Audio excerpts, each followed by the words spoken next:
Hello students, welcome to my channel. बेटा जी, हम सुपर फास्ट रिवीजन हमारा चल रहा है और ये हमारा लास्ट लेक्चर रहेगा प्रोबेबिलिटी का। ठीक है, प्रोबेबिलिटी का फर्स्ट पार्ट मैं कल ही अपलोड किया है मैंने, जिसमें मैंने पहली 3 एक्सरसाइज कवर की हैं बेस थ्योरम तक। फोर्थ का हमारा टॉपिक है random variables and it's probability distribution. पहले इसे हमें छोटे से एग्जाम्पल से समझते हैं। मान लीजिए किसी कॉइन को हमने 2 टाइम्स टॉस किया, तो जो मेरा सैंपल स्पेस बनेगा वो क्या बनेगा? HH, HT, TH और TT। ठीक है, अब रैंडम वेरिएबल किसी रैंडम इवेंट से रिलेटेड वेरिएबल है। रैंडम वेरिएबल एक फंक्शन होता है, उस फंक्शन का डोमेन तो सैंपल स्पेस ही होता है, लेकिन उसका जो को डोमेन होता है वो सेट ऑफ रियल नंबर्स होता है। सैंपल स्पेस में से हम कोई इवेंट उठाते हैं और उसको एक नंबर से एसोसिएट करते हैं। क्या मतलब है इस बात का कि मैंने क्या किया, 2 कॉइन्स को टॉस कर दिया और इस पे या तो हेड आएगा या टेल आएगा, तो नंबर ऑफ हेड्स मैंने ले लिया कि x क्या है? x है हमारा नंबर ऑफ हेड्स। अब भाई जब तुम 2 कॉइन को टॉस करोगे तो उन दोनों पर कितने हेड्स आएंगे, उनकी संख्या, तो या तो 0 हेड आएंगे या दोनों में से एक पे हेड आएगा या दोनों पे हेड आएगा। तो ये जो 0, 1 और 2 है, ये हेड की नंबर्स से रिलेटेड वेरिएबल है।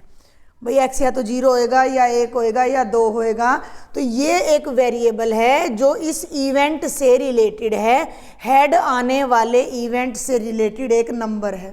ठीक है, अब हम इन सब की प्रोबेबिलिटी निकालते हैं। देखो, मैं निकालती हूँ x इज इक्वल टू 0। भाई x क्या है? Number of heads. Number of heads 0 हैं, इसका मतलब मैं किस चीज़ की प्रोबेबिलिटी निकाल रही हूँ? नो हेड, यानी कोई हेड ही नहीं है। 4 आउटकम है, एक ऐसा है जिसमें कोई हेड नहीं है, तो प्रोबेबिलिटी हो गई 1/4। x इज इक्वल टू 1 की जब मैं प्रोबेबिलिटी निकालती हूँ तो इसका मतलब मैं प्रोबेबिलिटी निकाल रही हूँ 1 हेड की। 1 हेड 2 बार आ रहा है, वैसे तो हम इसको ऐसे करेंगे TH और HT, फिर हम इसको अलग अलग करेंगे, probability of TH plus probability of HT, ये हो जाएगा 1/4 प्लस 1/4 यानी 2/4। इसको मैं काटूंगी नहीं, यहीं रखूंगी। और तीसरा आ जाएगा 2 के लिए, जब x की वैल्यू 2 है, इसका मतलब है 2 हेड्स की हमने प्रोबेबिलिटी फाइंड करनी है कि दोनों क्वाइन पे हेड आ जाए। तो भाई 2 हेड्स का मतलब हो गया HH। हाँ, HH, तो ये हो जाएगा 1/4। फिर सुन लो, रैंडम वेरिएबल का मतलब अगर आपको कोई रैंडम एक्सपेरिमेंट आपने किया, उससे कोई सैंपल स्पेस आया, उस सैंपल स्पेस में से कोई एक इवेंट हमने उठाया, उस इवेंट से रिलेटेड जो नंबर होगा x, वो रैंडम वेरिएबल कहलाएगा। ये इस वेरिएबल के सभी वैल्यूज़ की प्रोबेबिलिटी हो गई। और इस प्रोबेबिलिटी की अगर मैं एक टेबल बना दूं, कैसे? ये x और ये x की प्रोबेबिलिटी, सारी बातें एक ही बार में बता के फिर मैं इस एक्सरसाइज के न्यूमेरिकल्स करा दूंगी आपको। तो x की वैल्यू आ गई भाई 0, 1 और 2, ये हो गई 1/4, ये हो गई 2/4 और ये हो गई 1/4। तो ये जो टेबल दिख रही है ना, ये टेबल हमारी कहलाएगी probability distribution of x। Distribute कर दी प्रोबेबिलिटी भाई, 0 की कितनी है, 1 की कितनी है, 2 की कितनी। इसकी खासियत क्या है, जिस पे हमारा 1 नंबर का क्वेश्चन बहुत ज़रूरी बनता है कि ये जो नीचे जितनी है ना ये प्रोबेबिलिटी, इन सब का सम 1 आना चाहिए। 1/4, 2/4 प्लस 1/4, ये बन गया 4/4 यानी 1 आ गया। तो ये इसकी पहचान होगी। कई बार इसमें क्या कर देते हैं एक 1 मार्क में कि आपको ऐसे प्रोबेबिलिटी डिस्ट्रीब्यूशन दे देंगे और नीचे k दे देंगे और कह देंगे k की वैल्यू फाइंड करो, तो आपने इन सभी को ऐड करके 1 के इक्वल कर देना है, अलजेब्रा लगा के k की वैल्यू आ जाएगी। तो ये आपकी 13.3 में सबसे पहला जो टॉपिक है आपका रैंडम वेरिएबल है, जो मैंने बता दिया। फिर प्रोबेबिलिटी डिस्ट्रीब्यूशन है और बस इसमें केवल इतना ही, मीन आ जाता है। यस, मीन एंड वेरिएंस भी हमारा इसी एक्सरसाइज में आ जाता है। 13.4 में 3 नहीं है भाई, ये मैं बार बार 13.3 तो हमने कर ली, बेज की है। 13.4 है, मीन हो रहा है। अब मीन देखो क्या होता है, मध्य है, यहाँ तक क्लियर हो गया। तो मीन देखो, अब जरा मैं इसको यहीं पे साफ करके बताती हूँ। बिल्कुल सिंपल मीन का, पिछली बार लास्ट 2 ईयर्स से ये सारे टॉपिक हमारे कटे हुए थे, डिलीट थे सिलेबस में से। इस बार सारा आएगा सिलेबस, बट आसान बहुत है। देखो भाई, ये हमारे पास x हो गया, चाहे छोटा x लिख लो चाहे बड़ा x लिख लो, कोई फर्क नहीं पड़ता, या इसको xi भी लिख सकते हो। और यहाँ लिख दो प्रोबेबिलिटी ऑफ xi। वो डाटा यूं का यूं उठाया, ऐसा ही हम 10th क्लास में करते थे, 1/4, 2/4, 1/4। ठीक है। अब हमने करना क्या है कि 0 की प्रोबेबिलिटी ये है, 1 की ये है और 2 की ये है। 10th क्लास में हम क्या करते थे कि इन दोनों की हम क्या प्रोडक्ट कर देते थे। इसको PI भी नाम दे सकते हो, मैं थोड़ा शॉर्ट करके ना इसको PI नाम दे देती हूँ। तो मैं मल्टीप्लाई कर रही हूँ PI और XI की, 0, 2/4 और ये हो गया 2/4।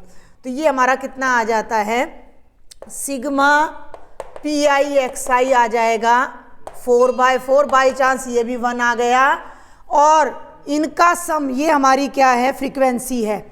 ठीक है। सिग्मा ऑफ PI भी कितना आ रहा है, 1 आ रहा है। मीन क्या होता था, 10th का याद दिला रही हूँ मैं, 10th में होता था sigma FI XI by sigma FI। F की जगह यहाँ क्या है, P है, सिग्मा PI XI बाय, मतलब प्रोबेबिलिटी और रैंडम वेरिएबल की प्रोडक्ट को इससे डिवाइड कर दो। अब एक बात का और ध्यान करना, ये तो ऑलवेज 1 आएगा। अभी मैंने आपको बताया है कि प्रोबेबिलिटी का जो सम है वो ऑलवेज 1 आएगा। तो इसको तो चाहे नीचे लगाना चाहे ना लगाना कोई फर्क नहीं पड़ना, ये बनेगा सिग्मा PI XI बाय 1। तो मैं इस फॉर्मूले को डायरेक्ट लिख सकती हूँ सिग्मा PI XI। इसकी वैल्यू बाई चांस 1 आ रही है, तो हमारा मीन भी कितना आ जाएगा, 1 आ जाएगा। ठीक है। कुल मिला के आपको ये ध्यान रखना है कि अगर प्रोबेबिलिटी डिस्ट्रीब्यूशन हमें दे रखा है तो उसको मीन भी बोल देते हैं। नाम ध्यान कर लो पहले तो, एक्सपेक्टेड वैल्यू भी बोल देते हैं, expected value EX, in short EX बोल देते हैं, और एवरेज भी बोल देते हैं मीन को। इस चैप्टर में तुमने खास तौर पर इस शब्द का ध्यान रखना है, एक्सपेक्टेड वैल्यू ऑफ x का मतलब मीन पूछ रहा है। तो एक्सपेक्टेड वैल्यू ऑफ x हो जाएगी सिग्मा PI XI। XI ये वेरिएबल हैं, PI इनकी प्रोबेबिलिटी है, दोनों को मल्टीप्लाई करके ऐड कर दोगे तो हमारा मीन आ जाएगा। ठीक है। 3 चीज़ें मैंने बताई हैं, रैंडम वेरिएबल बताया, रैंडम वेरिएबल से बनने वाला प्रोबेबिलिटी डिस्ट्रीब्यूशन बताया, उसके बाद मैंने मीन बताया। अब मैं वेरिएंस बताऊंगी आपको। अब अगला टॉपिक है बेटा variance of a random variable. तो यहाँ मैंने रैंडमली क्वेश्चन उठा लिया है, ये हमारे रैंडम वेरिएबल है 1, 2, 3, 4 और ये इनकी प्रोबेबिलिटीज़ है। सबसे पहले तो मैं इसका मीन बता दूँ आपको, फिर से दोबारा से P ऑफ XI कह लो और इसको इससे गुणा कर दो, PI कह लो या कोई फ़र्क नहीं पड़ रहा, नाम में कुछ नहीं रखा। इसकी प्रोडक्ट हो जाएगी 1/8, काटना नहीं है क्योंकि फिर हमें LCM लेना पड़ेगा, तो हम नीचे सब में 8 रखेंगे। ये हो जाएगा 4/8, ये हो जाएगा 9/8 और ये हो जाएगा 8/8।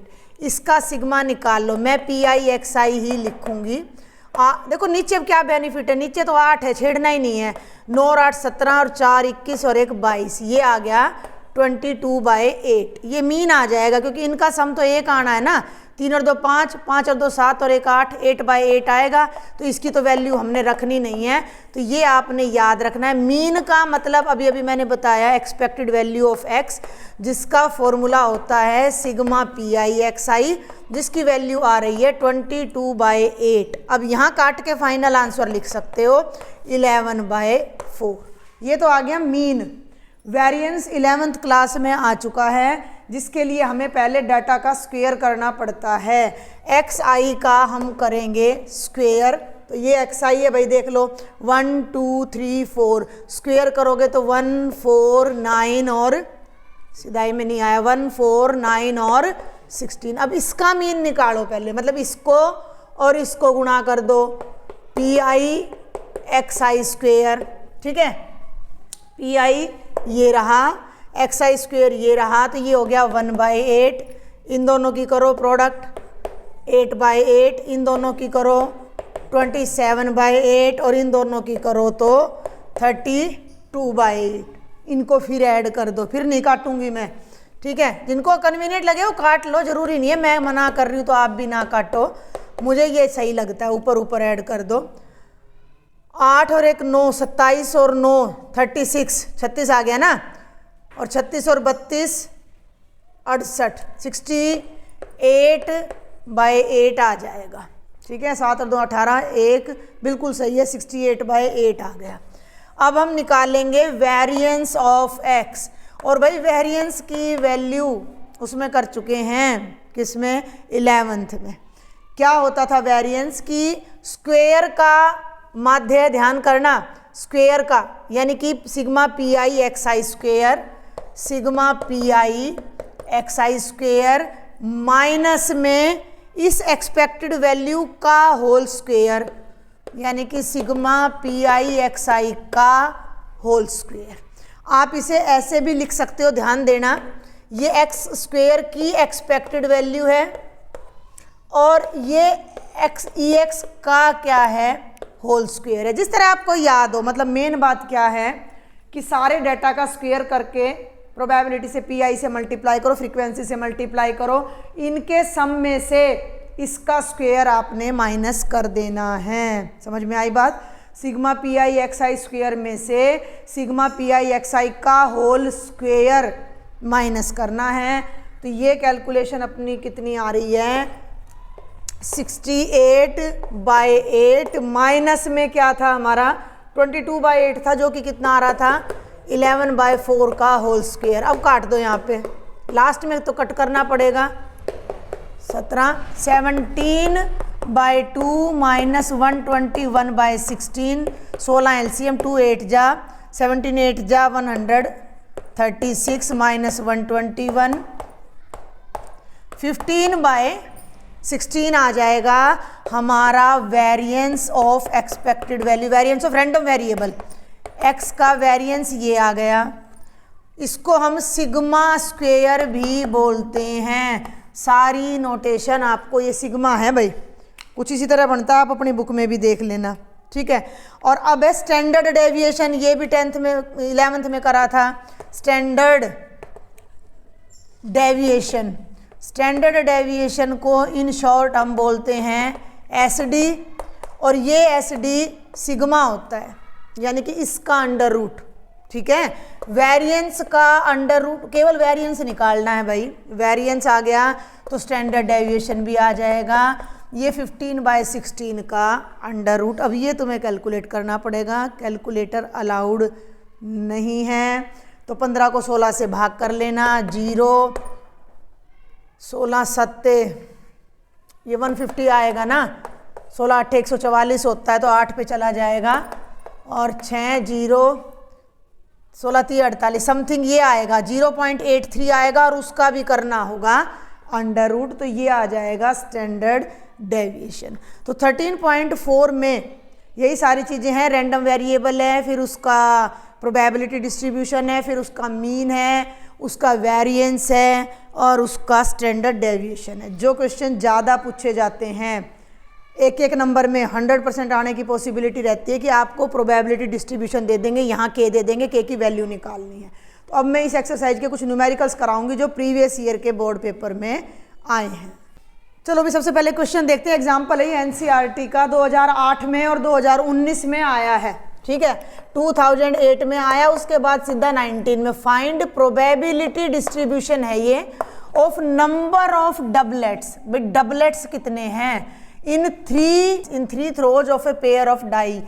डाइस का एक पेयर रोल किया गया, भाई 2 लूडो की डाई ले ली और उनको रोल किया, कितनी बार, 3 बार करेंगे। उस 3 को बाद में देखेंगे, इस 3 को थोड़ी देर के लिए भूल जाओ। भाई पहली बार मैंने रोल करी डाई, डाई ऐसे बनाऊंगी मैं, वैसे ये होती है डाई। फिर दूसरी बार रोल करी और तीसरी बार, ये है कहानी।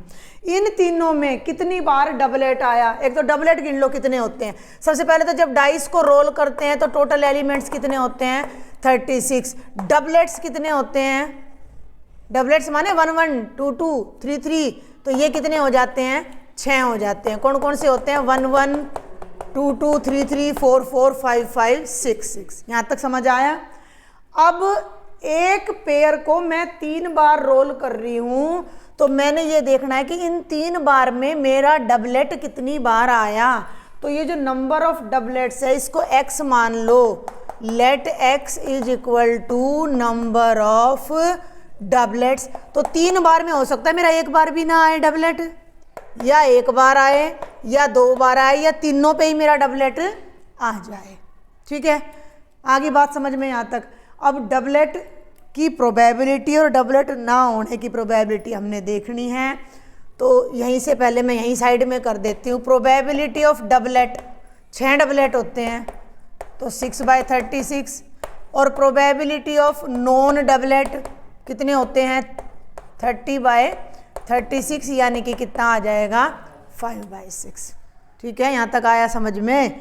अब simple x is equal to 0 की प्रोबेबिलिटी निकालो। x इज इक्वल टू 0 का मतलब कोई भी डबलेट नहीं है, समझना। जो ये एक्सरसाइज है 13.4 ये लंबा मेथड देती है। फिर हम आएंगे अगली में बर्नौली ट्रायल पे। बर्नौली और बाइनोमियल करने के बाद यही क्वेश्चन NC0 NCR में कन्वर्ट होकर बहुत आसान हो जाता है। तो यहाँ मैं 1 2 ही बताऊंगी, फिर इन्हें हम n वाले मेथड से करेंगे तो वो और भी आसान पड़ेगा। नो डबलेट का मतलब ना तो पहली बार डबलेट आया ना दूसरी बार, मतलब मैंने 3 बार डाई रोल कर ली, एक बार भी मेरा डबलेट नहीं आया। तो ये कितना हो जाएगा, अलग अलग कर दो। डी बार की प्रोबेबिलिटी, डी बार की प्रोबेबिलिटी, ये कल ही कराया है मैंने इंडिपेंडेंट इवेंट से, तो अलग अलग हो जाएगी। डी बार की कितनी है 5/6, फिर मल्टीप्लाइड बाय 5/6 मल्टीप्लाइड बाय, ये आ जाएगा 125/216। पहला केस आ गया। दूसरा केस जरा ध्यान से समझना। एक बार डबलेट है, एक बार। अब वो जो एक बार है ना वो या तो पहली पे है या दूसरी बार आया है या तीसरी बार। ध्यान देना कि मैंने पहली बार रोल किया और डबलेट आ गया, बाकी दोनों पे नहीं आया, या पहली बार नहीं आया दूसरी बार आ गया तीसरी बार नहीं आया, या 2 बार मेरा डबलेट नहीं आया और मेरा डबलेट तीसरी बार आ गया। कहानी समझ आई।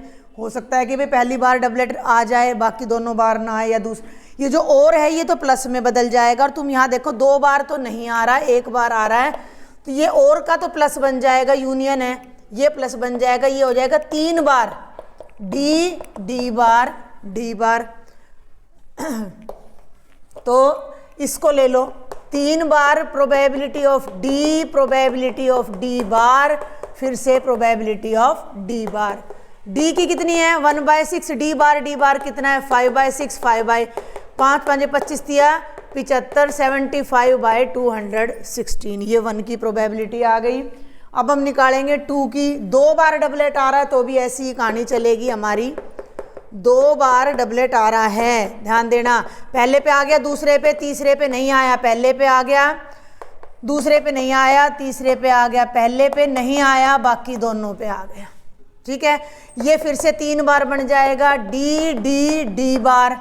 फिर अलग अलग कर लेना, तो डी की प्रोबेबिलिटी है 1/6, फिर 1/6, फिर 5/6 मल्टीप्लाई करो 15/216, 15/216 and x is equal to 3 का मतलब है तीनों बार मेरा डबलेट आ जाता है। तो डी डी डी, तो 1/6 1/6 1/216, ये x, ये प्रोबेबिलिटी ऑफ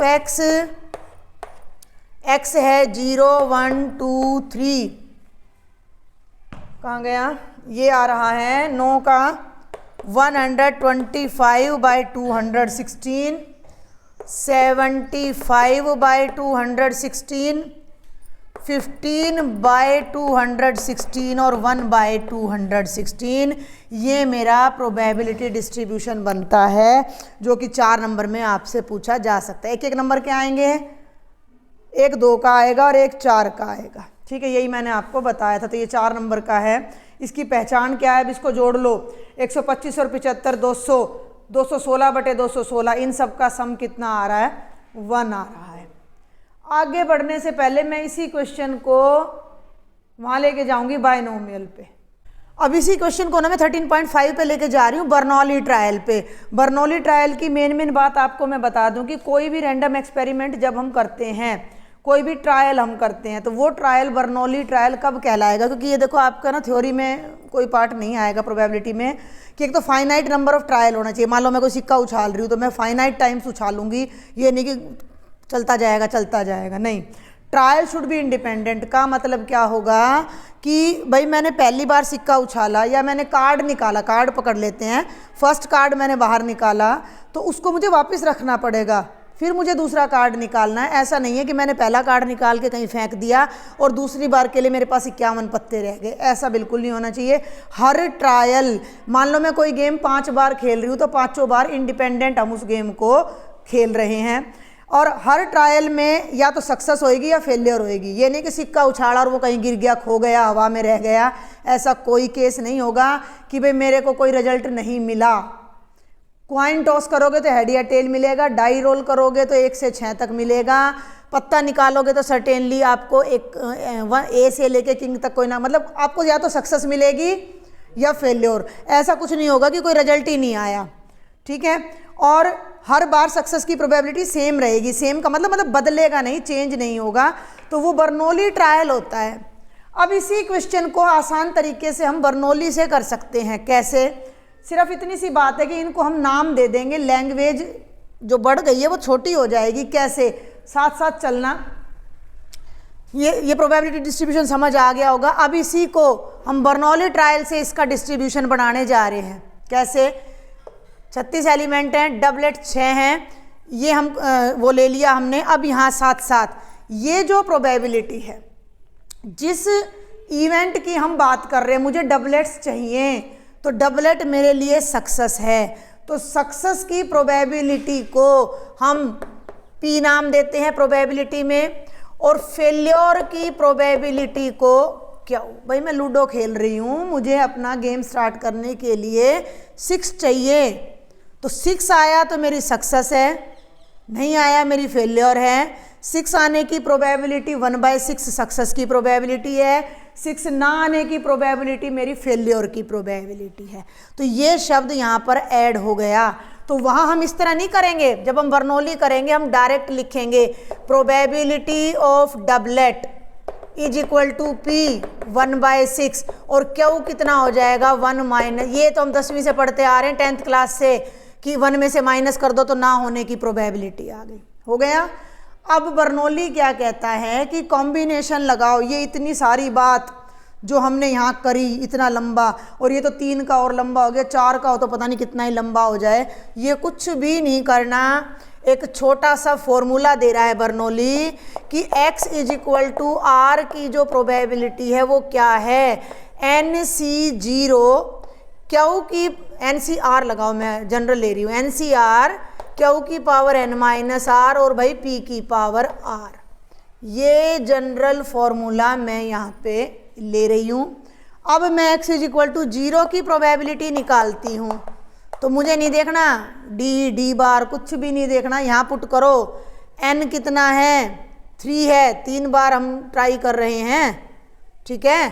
तो 3C0, क्यू का मतलब है फेल्योर, तो यानी कि 5/6 की पावर n-r यानी 3 - 0 यानी 3, और p कितना है 1/6 की पावर 0। जरा ध्यान दो, कॉम्बिनेशन याद होनी चाहिए आपके।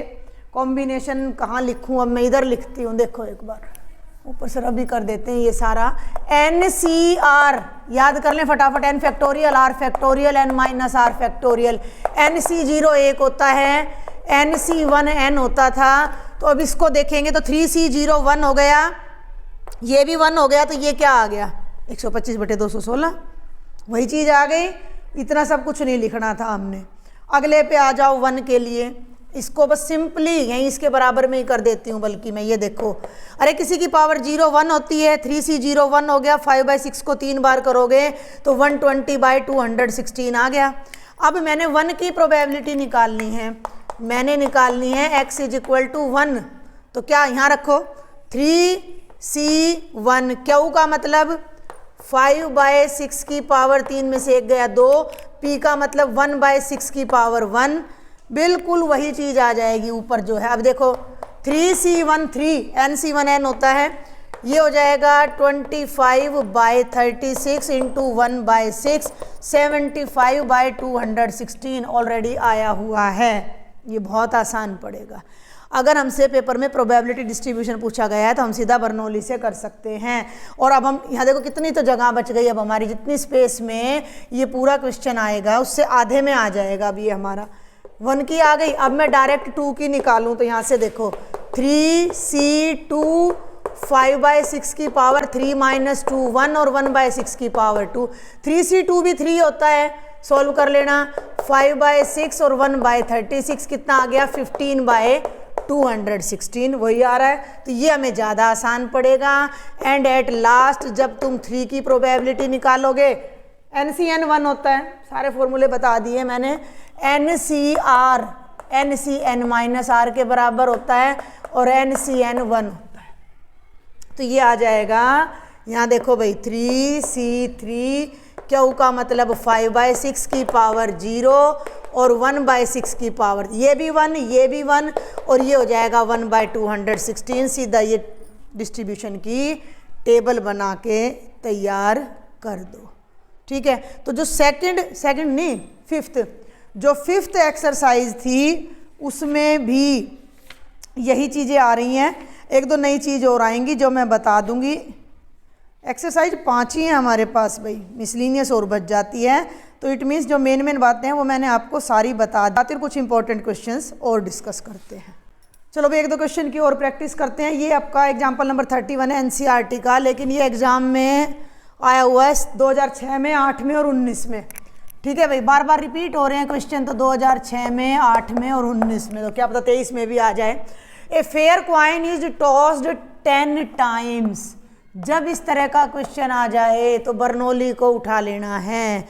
10 बार सिक्का उछाला, 10 बार क्वाइन उछालोगे तो सैंपल स्पेस ही नहीं बनेगा हमसे, तो इसलिए हम क्वाइन एक ही बार उछालेंगे और उसको फिर बर्नौली की हेल्प से 10 टाइम्स के लिए सॉल्व करेंगे, ठीक है। चलो तो भाई यहाँ जहाँ इस तरह की रिपीटिशन आ जाए ना, एक ही एक्सपेरिमेंट की जहाँ रिपीटिशन आ जाए वहाँ बर्नौली को उठा लो और क्या कहता है प्रोबेबिलिटी निकालो एग्जैक्टली 6 हेड आने की। एटलीस्ट माने कम से कम 6 हेड्स आएँ और एटमोस्ट 6 हेड्स का मतलब ज़्यादा से ज़्यादा 6 हेड्स आएँ। तो यहाँ सिंपल, अब मैं बोल रही हूँ, मैं लिखूंगी नहीं। जब एक क्वाइन को टॉस करते हैं, एक क्वाइन को जब हम टॉस करते हैं तो प्रोबेबिलिटी ऑफ हेड, हमें तो हेड चाहिए ना भाई। x हमने मान लिया, x है नंबर ऑफ हेड्स, ठीक है। और जो मुझे हेड चाहिए वो मेरे लिए सक्सेस है, तो p हो जाएगा प्रोबेबिलिटी ऑफ हेड यानी 1/2 और q हो जाएगा प्रोबेबिलिटी ऑफ टेल, वो भी 1/2 आ जाएगा। अब n कितना है, जितनी बार सिक्का उछाला गया है 10 बार। प्रोबेबिलिटी एक बार की लेनी है, प्रोबेबिलिटी एक बार की लेनी है, यानी एक बार सिक्का उछाला तो हेड की प्रोबेबिलिटी 1/2, टेल की प्रोबेबिलिटी 1/2। लेकिन जो रिपीटिशन हो रही है उसको हमने n ले लेना है। वी नो कि x is equal to r की प्रोबेबिलिटी होती है NCR, q की power n minus r, p की पावर r। ये आपने याद रखना है। अब आ जाओ पहले पार्ट पे। 6 बार हेड आए यानी 6 बार सक्सेस मिले, तो probability x is equal to 6 क्या बनेगा, सब x नहीं r है ना, r की जगह 6 आ गया, n के जगह 10, c 6, q का मतलब हो गया 1/2 की पावर n माइनस r यानी 10 - 6 यानी 4, p का मतलब भी 1/2 6। ये बड़ा आसान पड़ता है। 10c6 को सॉल्व कर लेना, 10 फैक्टोरियल बाय 6 फैक्टोरियल बाय 4, ये दोनों मिलके हो जाएंगे 1/2 की पावर 10। इसको ना भी सॉल्व करो तो आपको नंबर दे देगा एग्जामिनर। 10 9 8 7, ये हो गया 6 का फैक्टोरियल, ये हो गया 4 का फैक्टोरियल, खोल लो 4 3 2 1, इससे तो ये कट गया। 4 दूनी 4 2 जा 8, 3 3 जा 9 और ब्रैकेट में जब इसको सॉल्व करोगे दिस इज 1/102 24। 7 3 21, 21 को 10 से करोगे 210। काटना चाहो काट दो, मैं नहीं कट करूँगी, मैं तो यहीं छोड़ दूँगी इसको। ये हमारा आंसर आ जाएगा। आप और कट कर सकते हो गया। अब ये समझो दोनों, इनको समझना है कि दूसरा केस है एट लीस्ट 6 हेड्स आए, यानी कि जो हमारी हेड्स की नंबर है वो 6 या 6 से बड़ी हो। 6 बार हेड आए, 7 बार आए, 8 बार आए, 9 बार आए और 10 बार आए, तो सारे निकालने पड़ेंगे। 6 टाइम्स आए, 7 टाइम्स आए, अलग अलग तरह के क्वेश्चन करवा रही हूँ मैं, सबकी प्रैक्टिस हो जाएगी। 9 टाइम्स हेड आए और 10 टाइम्स आए। फटाफट इनके फॉर्मूले रखो, सब में से कॉमन लेंगे, ये हो जाएगा 10C। अब एक बात का ध्यान करना, ये बड़ा मज़ेदार क्वेश्चन है क्योंकि P भी 1/2 है और Q भी 1/2 है। तो जब भी तुम इस फॉर्मूले में P और Q रखोगे, देखो एक बार दोनों बराबर हैं, दोनों बराबर है तो पावर जुड़ जाएगी, R से R कट के सबकी पावर N आ जाएगी। तो हर एक में 1/2 की पावर ने 10 आना है। यहाँ आ जाएगा 10C7 1/2 की पावर 10, 10C8 1/2 की पावर 10, 10C9 1/2 की पावर 10 और भैया 10C10 1/2 की पावर 10। सारे में से 1/2 की पावर 10 को बाहर ले लेना, अंदर का अब मैं छोड़ूंगी, आप अपने आप सॉल्व कर लेना। कॉम्बिनेशन है, 11th में आ जाता है।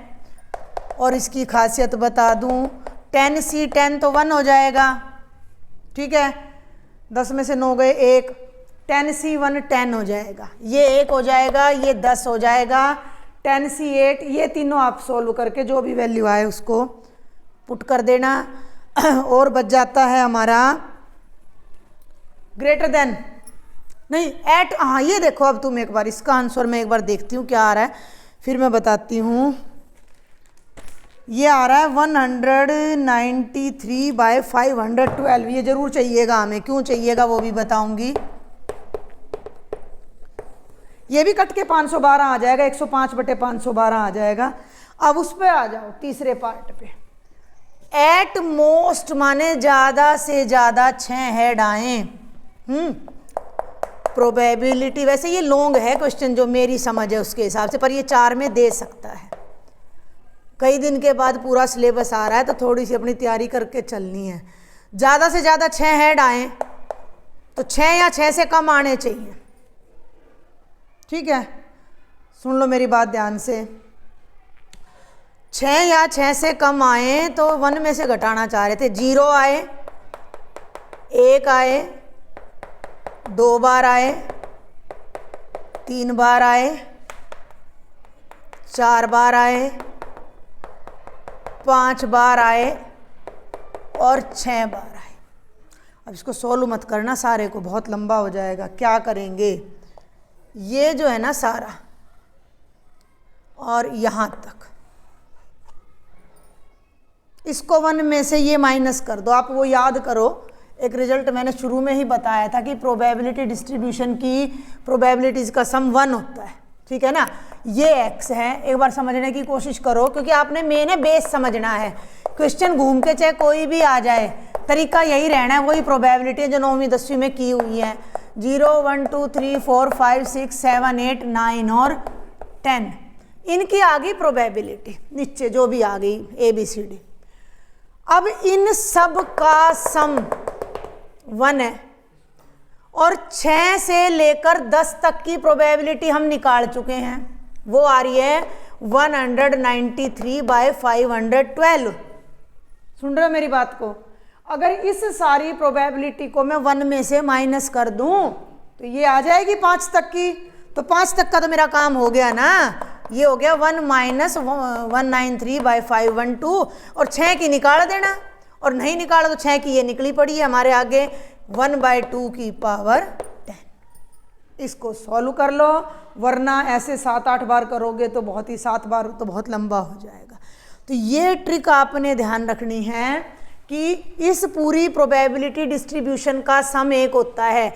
एक ही क्वेश्चन में पूछ लिया more than 4 less than 4, less than का निकालो छोटा पड़ेगा, मोर देन का अपने आप 1 में से माइनस करके। अच्छा कई बार देखो, एक और बता दूं, इसी में ज़्यादा क्वेश्चन मान लो नहीं भी हो पाए तो ये क्लियर हो गया, इसको अपने आप सॉल्व कर लेना। अब कई बार एग्जामिनर पूछ ले find the probability of x greater than 3 या ग्रेटर देन इक्वल टू 3। ध्यान से सुनना, 3 या 3 से बड़ी सारी प्रोबेबिलिटीज निकालो। हम इतना नहीं निकालेंगे, हम 0 की निकालेंगे, 1 की और 2 की, और तीनों को ऐड करके 1 में से माइनस करते हैं। Probability of x is less than equal to 2। समझ में आ रही है बात? यानी हम केवल 0 की प्रोबेबिलिटी निकालेंगे, केवल 1 की निकालेंगे, केवल 2 की निकालेंगे, तीनों को ऐड करके 1 में से माइनस कर देंगे and we will get the probability greater than equal to 3। तो इस डिस्ट्रीब्यूशन में ये खास बात है जो तुम्हें जरूर से जरूर ध्यान रखनी है। अभी हम बीच में ना सैंपल पेपर के सेट बी के क्वेश्चन ले रहे हैं। ये एक नंबर के 3 क्वेश्चन है। पहला देखो भाई, बिल्कुल वर्बल है, के की वैल्यू निकालनी है। प्रोबेबिलिटी डिस्ट्रीब्यूशन दे रखा है, कुछ नहीं करना, इन नीचे वालों को ऐड करो, 1 के इक्वल कर दो। वर्बल ऐड कर रही हूँ मैं, 2 और 1 3 और 2 5 और 1 6, 6k प्लस 0.1। ध्यान देना, 6k plus 0.1 is equal to 1। 0.1 को उठा के उधर ले जाओ, 1 माइनस 0.1 यानी 0.9, 6 को उठा के इधर ले आओ, 0.9 बाय 6 यानी कि 9 बाय 60, 3 बाय 20। सिंपल। ये वाला क्वेश्चन देखें अब जरा, ए की जो प्रोबेबिलिटी है वो नॉन जीरो है और बी बाय ए 1 है। इसको पकड़ो, ये 4 ऑप्शन है, ए बी का सबसेट है या बी ए का है या बी एमपीटी है या ए आना था, हाँ जी ए लिख रखा है, ठीक है। इसको देखो, इसका फॉर्मूला क्या है, बी बाय ए की प्रोबेबिलिटी 1 है। बी बाय ए का भी मैंने कल ही लास्ट लेक्चर में बताया है, A intersection B by probability of A is equal to 1 आ गया, ठीक है। इसको उधर ले जाओ, ए इंटरसेक्शन बी की प्रोबेबिलिटी हो गई ए की प्रोबेबिलिटी के इक्वल। इसका मतलब है कि ये दोनों सेट बराबर हैं, यानी कि ए इंटरसेक्शन बी और ए बराबर हैं। और ऐसा कब होता है कि ए बी से छोटा हो। ध्यान देना, ये ए है, ये बी है, दोनों की इंटरसेक्शन करोगे तो ए आएगा। रिजल्ट याद करें, 11th क्लास में था कि अगर ए बी का सबसेट है, अगर ए बी का सबसेट है तो ए इंटरसेक्शन बी सबसेट के इक्वल होता है। इट मीन्स हमारे पास इसका क्या कंक्लूजन निकलता है कि A is the subset of B, और ये हमारा राइट ऑप्शन हो जाएगा। ये जो तीसरा क्वेश्चन है ये मैंने कल के लेक्चर में ही कराया है। इस सैम्पल पेपर में जो 4 नंबर का क्वेश्चन है वो वही है जो अपना 13.3 का लास्ट एग्जाम्पल है, झूठ सच वाला जो था ना, प्रोबेबिलिटी वाला। और एक 2 नंबर का और है जो मैं करवा रही हूँ। सैम्पल पेपर की PDF मैंने टेलीग्राम पे डाल भी रखी है, तो स्टेटमेंट सुनते जाओ और सॉल्व करते हैं फटाफट। क्या कहता है, probability of solving specific problem independently by A and B are 1/2 and 1/3 respectively. कोई प्रॉब्लम है, कोई क्वेश्चन है, कोई सवाल है, और उस क्वेश्चन को, ये 2 मार्क्स का है भाई, ध्यान दे लेना। ए सॉल्व करता है तो प्रोबेबिलिटी 1/2 है, बी उस प्रॉब्लम को सॉल्व करता है तो प्रोबेबिलिटी 1/3 है। If both try to solve the problem independently, दोनों को अलग अलग दे दिया जाए क्वेश्चन करने के लिए, फाइंड द प्रोबेबिलिटी दैट, सुन लो ध्यान से, प्रोबेबिलिटी किस चीज़ की निकालनी है कि exactly one of them solve the problem. भाई दोनों में से एक जना सवाल करेगा, आगे बात समझ में। 2 बच्चों को मैंने क्वेश्चन दे दिया करने के लिए, अलग अलग बिठा दिया तो केवल एक बच्चा कर पाए। अब एक ही बच्चा कर पा रहा है तो 2 बातें होंगी, क्या होंगी अब वो भी देख लो। ए सॉल्व करता है और बी सॉल्व नहीं करता है, या बी सॉल्व करता है और ए सॉल्व, ये लैंग्वेज है, वैसे ही लिख दी है मैंने। 2 नंबर में लैंग्वेज की जरूरत नहीं, आप क्या लिखोगे, ए सॉल्व कर रहा है, बी नहीं कर रहा है, बी सॉल्व कर रहा है, ए नहीं कर रहा। और का मतलब यूनियन, यूनियन का मतलब प्लस होता है। तो probability of A B bar plus probability of D A bar, इसको भी अलग अलग कर दो, ए की प्रोबेबिलिटी इंटू बी बार की और बी की प्रोबेबिलिटी इंटू ए बार की। अब ए बार बी बार की तो प्रोबेबिलिटी है ही नहीं हमारे पास, निकाल लो। ठीक है भाई, हमें पहले नहीं पता था, अब पता है, तो हम अब निकाल रहे हैं 1 माइनस 1/2 और बी बार की प्रोबेबिलिटी हो जाएगी 1 माइनस 1/3, 2/3। इन वैल्यूज़ को यहाँ पुट करो एंड ये लाइन नहीं लिखनी है, ये तो मैंने वैसे ही समझाई है, 2 नंबर का क्वेश्चन है, डायरेक्ट हमने करना है। Put the value and solve 1/2, 2/3, B की हो जाएगी 1/3, 1/2। 3 दूनी 6 ही रखो, 2 + 1 3/6 यानी कि कितनी आ जाएगी 1/2। सेट ए और प्री बोर्ड का मैं पहले सॉल्यूशन पूरा करवा चुकी हूँ, तो ये कुछ क्वेश्चन यहाँ के हैं, कुछ एक और देखते हैं हम। अब ना 2-3 छोटे छोटे क्वेश्चन देखेंगे और उनके छोटे छोटे ही तरीके हम देखेंगे। एक जो क्वेश्चन मैं अब करवाने जा रही हूँ ना, ये 2005 में, 2009 में, 2005 में, 9 में, 10 में और 15 में आया है भाई, ये 4 बार, लेकिन बहुत आसान सा 2 मार्क्स में।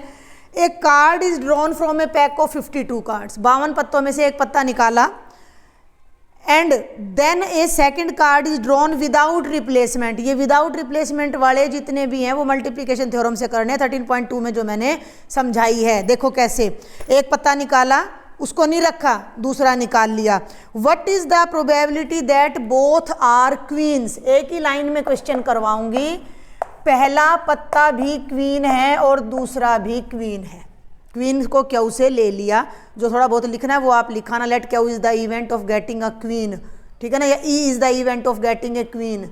अब पहला क्वीन, ये मल्टीप्लिकेशन थ्योरम क्या कहती है कि अगर ये इंडिपेंडेंट है तो दोनों अलग अलग हो जाएंगे, लेकिन अगर ये इंडिपेंडेंट नहीं है तो क्वीन की प्रोबेबिलिटी और सेकंड क्वीन की प्रोबेबिलिटी जब पहली क्वीन बाहर आ चुकी है। याद कर लो मैंने क्या बताया था, 2 बातें हैं, ए बी की प्रोबेबिलिटी होगी, ए की प्रोबेबिलिटी इंटू बी की प्रोबेबिलिटी, अगर ए और बी इंडिपेंडेंट है तो।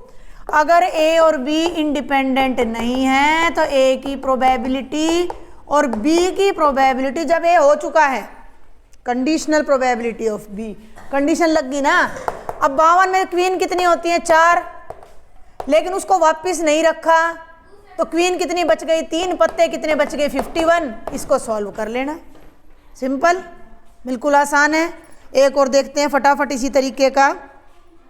N urn contains 10 black and 5 white balls. एक थैले में 10 ब्लैक और 5 वाइट बॉल हैं, ठीक है भाई।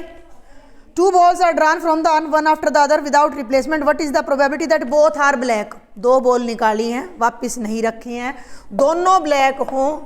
ये 2 नंबर के करवा रही हूँ मैं, बहुत सारे देखते हैं फटाफट इनको, जितने भी हो जाएं। B1 B2, क्योंकि बॉल वापस नहीं रखी तो प्रोबेबिलिटी ऑफ B1 और B2 की प्रोबेबिलिटी जब B1 बाहर आ गई, ब्लैक की प्रोबेबिलिटी क्या हो जाएगी 10/15, और वापस रखी नहीं तो ब्लैक भी 9 रह गई, टोटल कितनी रह गई 14, 9/14। सॉल्व तुम अपने आप कर लेना। ये हैं उसके क्वेश्चन, किसके भला, मल्टीप्लिकेशन थ्योरम के। हाँ, अब एक और देखो इसी पे 3 का, ये वाला जो मैंने कराया है ये भी ना 9 में, 10 में और 14 में आया हुआ है, ये वाला 3 बार आया हुआ है। और जो अब करवा रही हूँ 2012 में आया, लेकिन बहुत आसान है।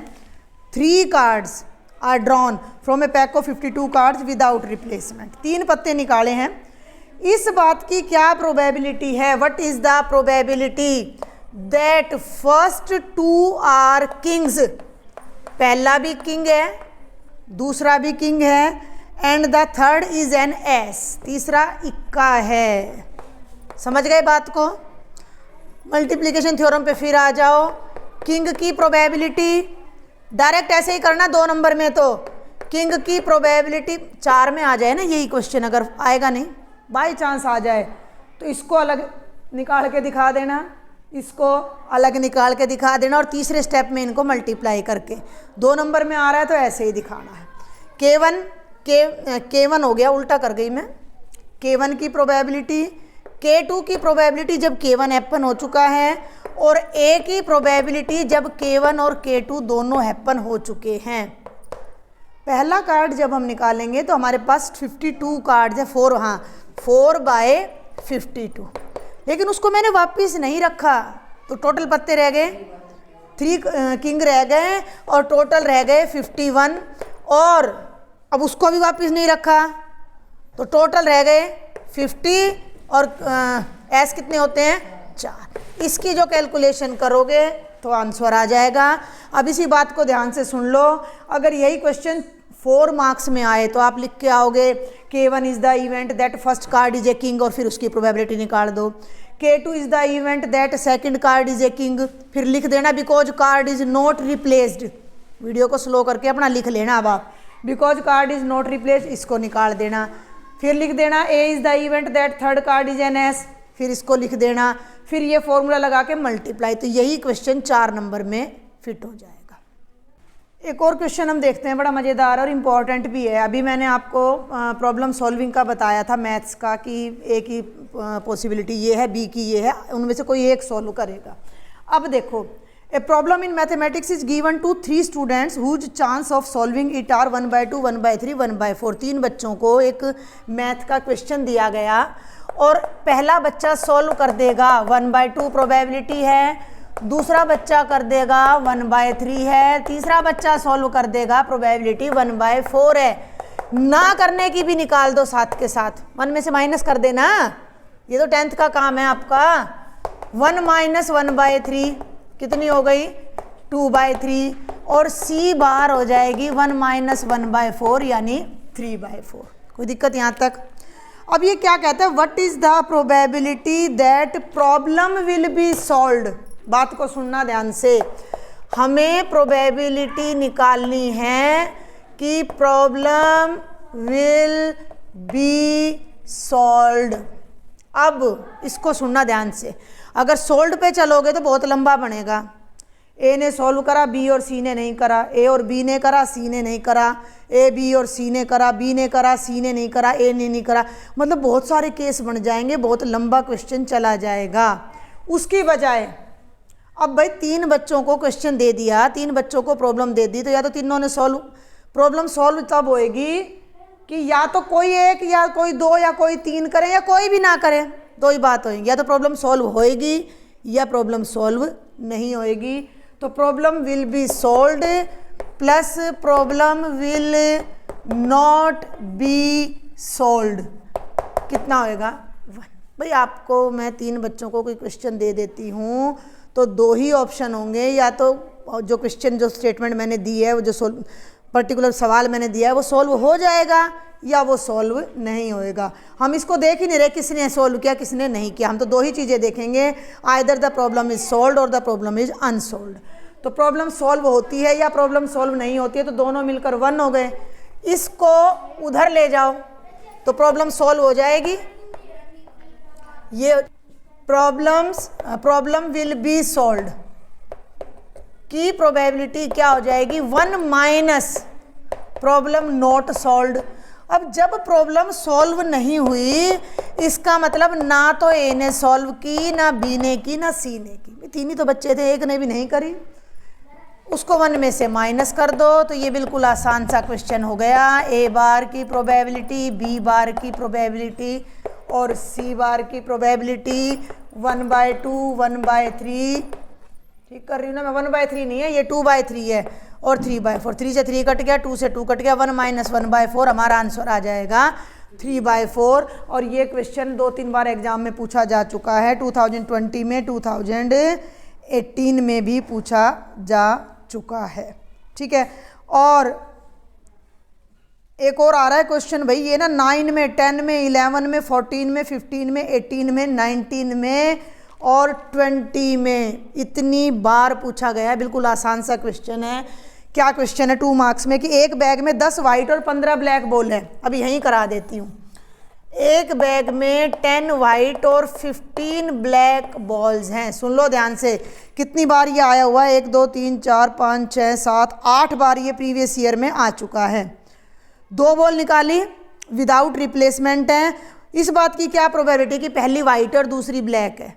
फिर वही तरीका एक ही नंबर के हिसाब से, हम 2 नंबर के हिसाब से करेंगे।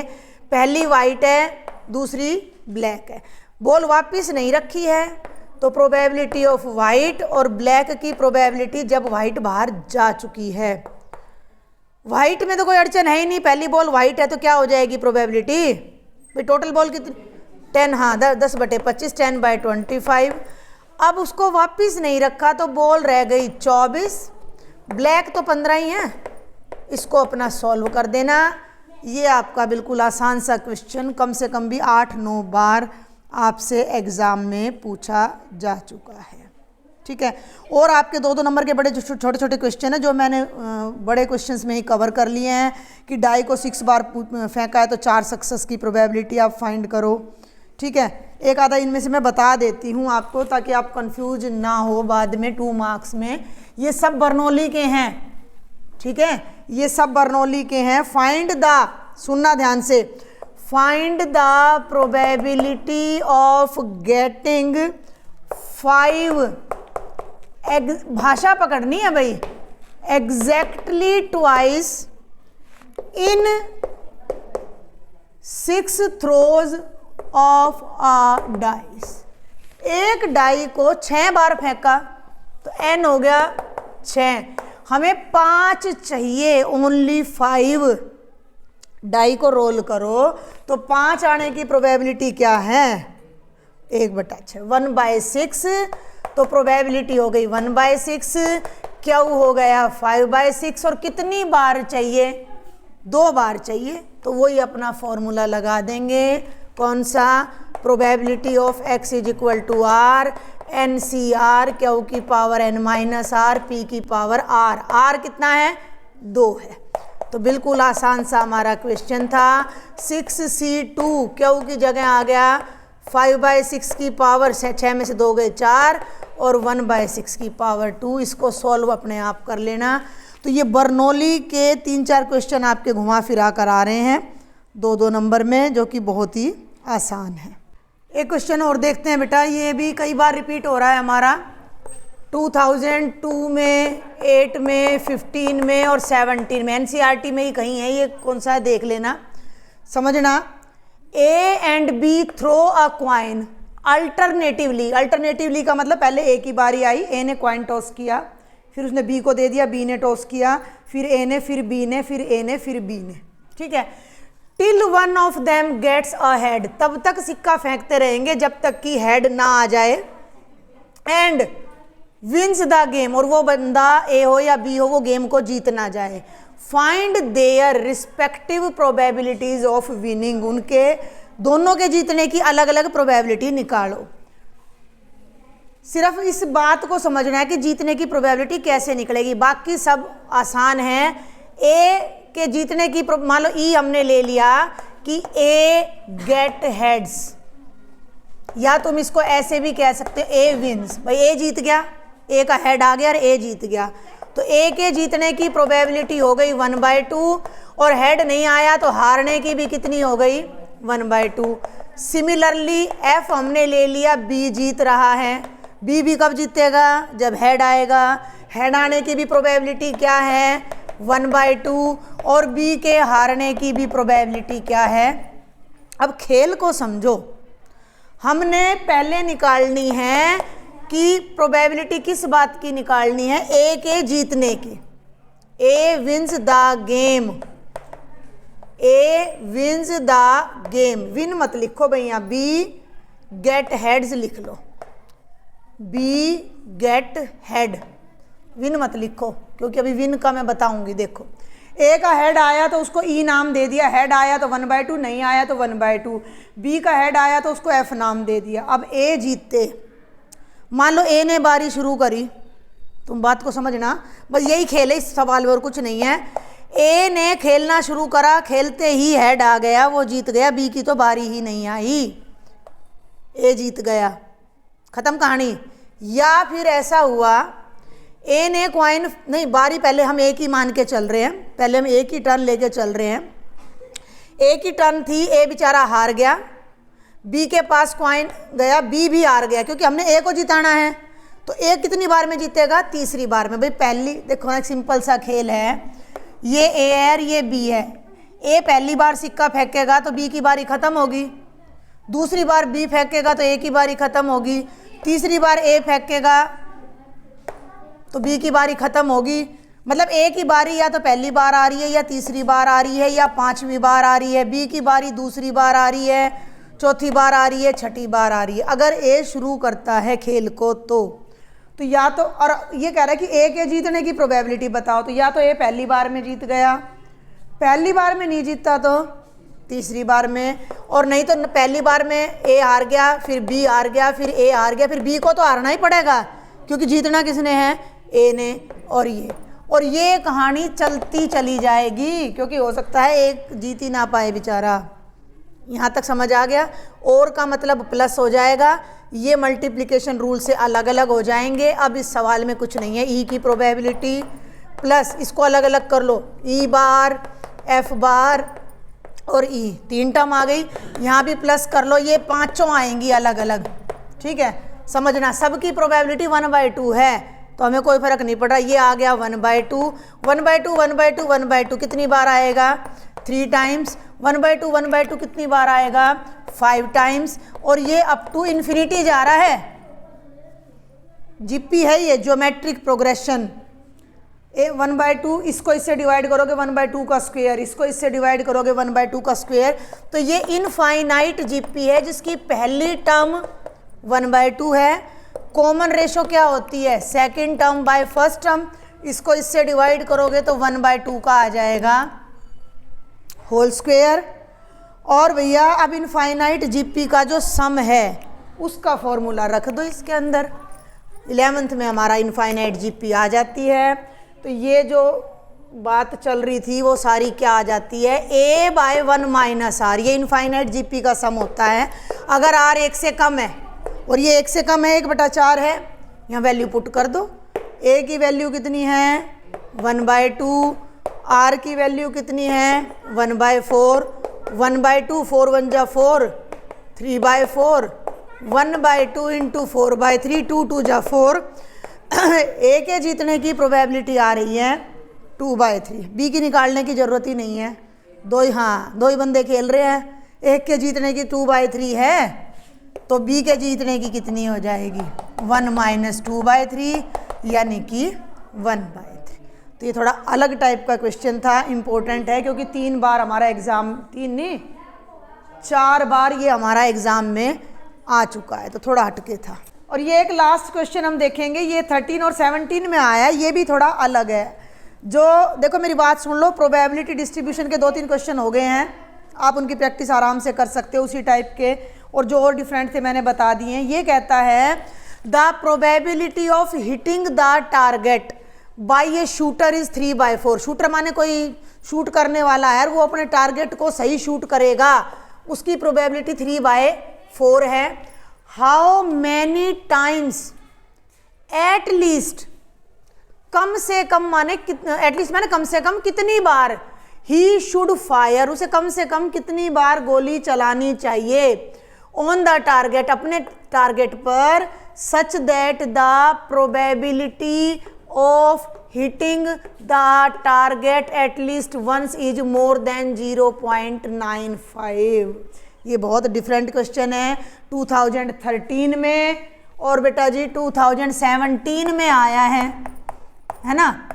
तो आ गया तो फिर आप क्या करोगे, तो इसको देखते हैं। क्वेश्चन में कुछ भी नहीं है, मान लो वो टारगेट को हिट कर रहा है तो सक्सेस है, प्रोबेबिलिटी हो गई 3/4। भाई मतलब उसकी गोली निशाने पे लग गई 3/4, निशाने पे नहीं लगी तो 1/4, 1 में से माइनस कर दिया।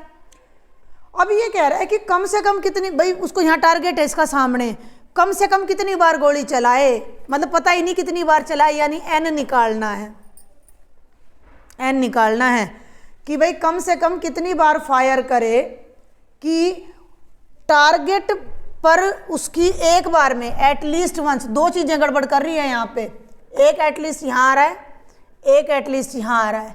यहाँ ये कह रहा है कि भाई कम से कम एक बार निशाने पे लगने की प्रोबेबिलिटी 0.95 हो जाए, 95 से भी ज़्यादा हो जाए। बात को समझना, probability of at least once hit the target, बात को समझना जो मैं बताना चाह रही हूँ, थोड़ा इसीलिए मुश्किल है ये, जिनको ना समझ आए वो थोड़ा सा क्रैम कर लेना, भाई किसी तरह भी समझना आए तो। टारगेट को कम से कम एक बार जरूर मारे, इसका मतलब लैंग्वेज में, इसमें मैथमेटिकली क्या हो गया, greater than equal to 1। X event हमने ले लिया कि he hits the target, he hits the target. भाई वो टारगेट को हिट कर पा रहा है, उसकी गोली सही भाई जहाँ उसका टारगेट है वहीं जा रही है। अब ये कह रहा है कि कम से कम एक बार टारगेट पर लगे, और ये प्रोबेबिलिटी 0.95 नहीं हो, 0.95 से भी ग्रेटर हो, ये कह रहा है। भाई n कितना हो कि ये प्रोबेबिलिटी इतनी हो जाए। अब इसके लिए जब मैंने डिस्ट्रीब्यूशन करवाया तो मैंने बता दिया था, फिर बता रही हूँ, कुछ बच्चों को याद ना रहे तो चाहे कितनी बार गोली मार रहा है, कम एक या एक से ज़्यादा, तो एक या एक से ज़्यादा ये सारा हिस्सा हो गया। और सारी प्रोबेबिलिटी का सम कितना बताया था? एक में से अगर मैं 0 वाली प्रोबेबिलिटी घटा दूं तो एक या एक से ज़्यादा की आ जाएगी, सिंपल। तो अब इस चीज़ पे ध्यान देना है कि ग्रेटर देन इक्वल टू 1 की प्रोबेबिलिटी 0.95 से ग्रेटर है। इसका मतलब क्या है कि 1 में से 0 की प्रोबेबिलिटी घटा दो। यहाँ इक्वालिटी नहीं है, ये गड़बड़ है, उसमें उलझ मत जाना। अब 1 माइनस इसका फॉर्मूला NC0 Q की पावर n-0 और P की पावर 0। सक्सेस क्या है? टारगेट को हिट करना, तो ये तो P हो गया और ये हमारा Q हो गया। और ये कितने से बड़ा है? 0.95 से। ये सॉल्यूशन आपने करना है। ये हो गया 1 देखो भाई, ये 1 हो गया, ये भी 1 हो गया, Q की पावर n, Q कितना है? 1/4, तो ये हो गया 1/4 की पावर n, और ये हो गया 95/100। इसको इधर ले आओ, इसको इधर ले जाओ। कैलकुलेशन देखना अब एक बार, ग्रेटर के लिए हैं। जिन बच्चों को ना आए ना तो आप इसकी ये बात याद कर लेना, इसके आगे क्वेश्चन में कुछ भी नहीं है। इसको इधर ले आओ, 1 माइनस 95/100 इज इक्वल टू 1/4 की पावर n। 100 95 गया, 5/100 इज इक्वल टू 1/4 की पावर n। 5 एकम 5, उल्टा कर दें दोनों को, रेसिप्रोकल है 20। अरे क्या कर दिया मैंने, भी गलत कर दिया ना, देखा? ये ग्रेटर देन इक्वल टू है, ये गलती हो जाएगी यहाँ 20। इसको हाँ अब देखो ऐसे नहीं करना, 1/20 is greater than 1/4 power n। 11th में इनइक्वालिटी आ जाती है, 1/a 1/b से ग्रेटर है तो a b से लेस होगा। उल्टा कर दो, 20 is less than equal to 4 की पावर n। मतलब हमें यहाँ n की ऐसी वैल्यू रखनी है जिसको रख के 20 उससे कम आए। 4 की पावर 1, देखो बारी बारी से रखते चलो, 4 की पावर 1 रखोगे तो 20 उससे लेस नहीं है, नहीं है। 2 रखोगे तो 16 से भी लेस नहीं है। 3 रखो, लेस है, 24 की पावर 3 से लेस है, तो n कम से कम कितना होना चाहिए? 3। भाई अगर मैं यहाँ n की जगह 3 रखूँगी तो 64 आएगा, और 64 से 20 लेस हो जाएगा तो n की वैल्यू 3 आएगी। कम से कम जब वो 3 बार शूट करेगा, कम से कम 3 बार, तो उसकी प्रोबेबिलिटी 0.95 से ग्रेटर आएगी। तो ये बिल्कुल थोड़ा अलग टाइप का क्वेश्चन था, 4 मार्क्स में आ सकता है, 6 मार्क्स के हमारे आएंगे नहीं। तो ये था कंप्लीट रिवीजन पूरे मैथ का। कुछ बच्चे बार बार कह रहे हैं कि मिसलिनियस के इंपॉर्टेंट क्वेश्चंस बता दो, तो मैं एक छोटी सी PDF बना के क्वेश्चन नंबर डाल के चैप्टर वाइज शॉर्ट्स में आपको दे दूंगी या एक वीडियो में दे दूंगी। MCQ सारे मैं अपलोड कर चुकी हूँ, सिर्फ इसका रह रहा है, तो ये भी आज शाम तक नहीं तो कल तक आपको इसके सारे MCQ प्रीवियस ईयर के मिल जाएंगे। तो अब इसमें अब आप ये देख लो कि ज़्यादा से ज़्यादा 12-13 चैप्टर हैं, और 1 घंटा भी आप पर चैप्टर लगाते हो, 1 से 1.5 घंटा, तो 15 से 17 घंटे के अंदर अंदर आपका पूरा रिवीजन मैथ का यहाँ हो रहा है। तो 2 दिन की छुट्टी भी अगर आपको मिलती है तो इस सीरीज की हेल्प से आप ज़्यादा से ज़्यादा अपनी तैयारी कर सकते हो।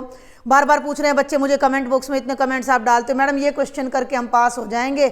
करोगे तो बिल्कुल हो जाओगे, मैं गारंटी ले रही हूँ। करोगे तो, पढ़ना नहीं है, उन क्वेश्चंस को देखना है, अपने आप सॉल्व करना है, तो आप 100% पास हो जाओगे, बहुत अच्छे मार्क्स आप ले सकते हो। फिर भी कोई डाउट है then do write me in the comment box. Telegram पे लिखना है, और इस सीरीज को ज़्यादा से ज़्यादा बच्चों को शेयर भी करना है। Thank you.